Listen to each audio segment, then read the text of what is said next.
Hello बच्चों, कैसे हो आप सभी। बच्चों, उम्मीद करते हैं कि आप सभी अच्छे होंगे। बच्चों, आज हम सुनेंगे स्वार्थी आदमी की कहानी। एक समय की बात है, एक स्वार्थी आदमी था। उसे हर चीज़ खुद के लिए रखना पसंद था। वह अपनी चीज़ें किसी के साथ नहीं बांटता था, यहाँ तक कि वह अपनी चीज़ें अपने दोस्तों और गरीबों को भी नहीं देता था। एक दिन उस आदमी ने अपने 30 सोने के सिक्के खो दिए। वह अपने दोस्त के घर गया और उसने उसे बताया कि कैसे उसने अपने सोने के सिक्के खो दिए। उसका मित्र भला आदमी था। तभी उसके मित्र की बेटी खेलकर आ रही थी और उसे रास्ते में 30 सोने के सिक्के मिले।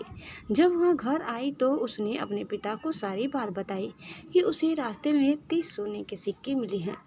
लड़की को उसके पिता ने बताया कि वह सिक्के उसके मित्र के हैं और उसे बुलाकर यह सिक्के वापस कर देने चाहिए। जब बुलाए पर स्वार्थी आदमी आया तो उसे भले आदमी ने बताया कि कैसे उसकी बेटी को 3 सोने के सिक्के मिले हैं और वह उन सिक्कों को उसे लौटा देता है।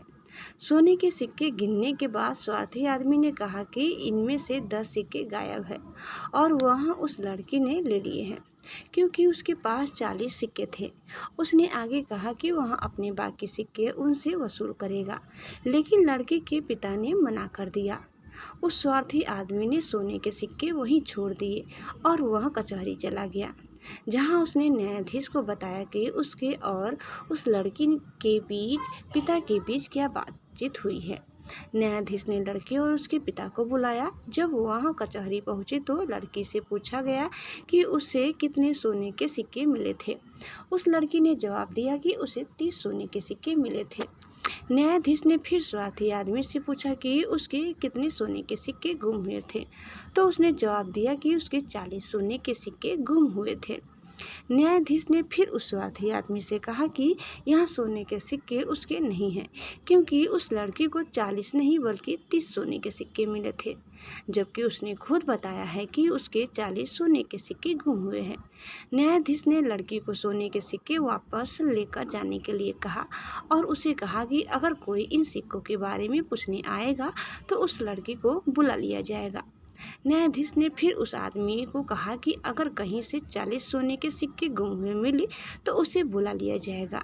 तब उस आदमी ने कबूल किया कि उसने झूठ बोला था और उसके 30 ही सोने के सिक्के गुम हुए थे, लेकिन तब न्यायाधीश ने उसकी बात नहीं सुनी। बच्चों, यह कहानी हमें शिक्षा देती है कि हमें हमेशा सच बोलना चाहिए, क्योंकि झूठ से हमेशा हमारा नुकसान होता है। बच्चों, उम्मीद करते हैं कि आपको हमारी कहानी ज़रूर पसंद आई होगी। कैसी लगी कमेंट करके बताइए। चैनल में नए हैं तो प्लीज़ लाइक शेयर और सब्सक्राइब करना न भूलें। धन्यवाद। Bye bye.